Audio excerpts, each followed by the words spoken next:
アホか今からやんねん。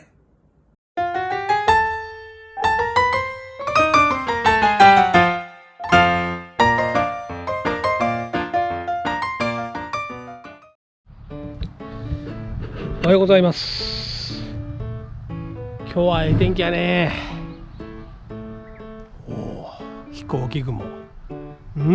快晴で朝は12度ぐらいだってんけど、もう今19度。めっちゃ高いです。